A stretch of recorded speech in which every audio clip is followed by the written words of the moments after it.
एक बुजुर्ग महिला की मृत्यु हो गई और यमराज उसे लेने आए। महिला ने यमराज से पूछा, आप मुझे स्वर्ग लेकर जाएंगे या नरक? यमराज बोले, दोनों में से कहीं नहीं।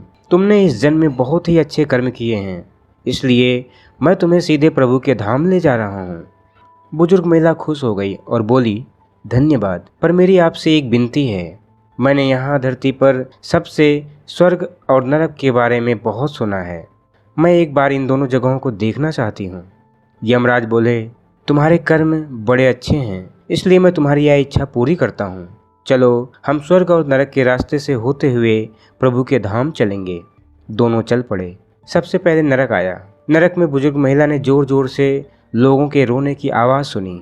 नरक में सभी लोग दुबले पतले और बीमार दिखाई दे रहे थे। महिला ने एक आदमी से पूछा, यहाँ आप सब लोगों की ऐसी हालत क्यों है?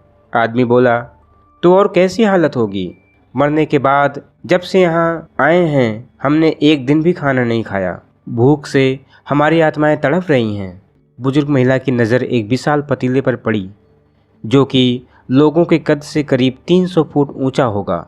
उस पतीले के ऊपर एक विशाल चम्मच लटका हुआ था। उस पतीले में से बहुत ही शानदार खुशबू आ रही थी। बुजुर्ग महिला ने उस आदमी से पूछा, इस पतीले में क्या है? आदमी मायूस होकर बोला, ये पतीला बहुत ही स्वादिष्ट खीर से हर समय भरा रहता है। बुजुर्ग महिला ने हैरानी से पूछा, इसमें खीर है? तो आप लोग पेट भर के खीर क्यों नहीं खाते? वह आदमी रो रो कर बोलने लगा, कैसे खाएं?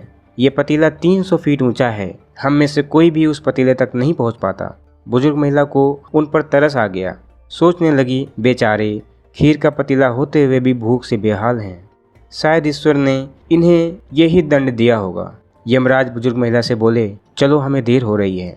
दोनों चल पड़े। कुछ दूर चलने पर स्वर्ग आया। वहाँ पर बुजुर्ग महिला को सबकी हंसी खिलखिलाने की आवाज़ सुनाई दी। सब लोग बहुत खुश दिखाई दे रहे थे। उनको खुश देखकर बुजुर्ग महिला भी बहुत खुश हो गई। पर वहाँ स्वर्ग में भी बुजुर्ग महिला की नज़र वैसे ही 300 फुट ऊंचे पतीले पर पड़ी जैसा नरक में था। उसके ऊपर भी वैसा ही चम्मच लटका हुआ था। बुजुर्ग महिला ने वहाँ लोगों से पूछा, इस पतीले में क्या है? स्वर्ग के लोग बोले, इसमें बहुत स्वादिष्ट खीर है। बुजुर्ग महिला हैरान हो गई। उनसे बोली, पर यह पतीला तो 300 फीट ऊंचा है, आप लोग तो इस पतीले तक पहुंच ही नहीं पाते होंगे। उस हिसाब से तो आप लोगों को खाना मिलता ही नहीं होगा, आप लोग भूख से बेहाल होंगे। पर मुझे तो आप सभी इतने खुश लग रहे हैं, ऐसे कैसे? लोग बोले, हम तो सभी लोग इस पतीले में से पेट भर के खीर खाते हैं। महिला बोली, पर कैसे? पतीला तो बहुत ऊंचा है। लोग बोले, तो क्या हो गया पतीला ऊंचा है? यहाँ पर कितने सारे पेड़ हैं। ईश्वर ने ये पेड़ पौधे नदी झरने हम मनुष्यों के उपयोग के लिए ही बनाए हैं। हमने इन पेड़ों की लकड़ी ली, उसको काटा, फिर लकड़ियों के टुकड़ों को जोड़ के विशाल सीढ़ी का निर्माण किया। उस लकड़ी की सीढ़ी के सहारे हम पतीले तक पहुँचते हैं और सब मिलकर खीर का आनंद लेते हैं। बुजुर्ग महिला यमराज की तरफ देखने लगी। यमराज मुस्कुराए और बोले, ईश्वर ने स्वर्ग और नरक मनुष्यों के हाथों में ही सौंप रखा है। चाहे तो अपने लिए नरक बना ले, चाहे तो अपने लिए स्वर्ग। ईश्वर ने सबको एक समान हालातों में डाला है। उसके लिए उसके सभी बच्चे एक समान हैं। वो किसी से भेदभाव नहीं करते। वहाँ नरक में भी पेड़ पौधे सब थे, पर वो लोग खुद ही आलसी हैं। उन्हें खीर हाथ में चाहिए।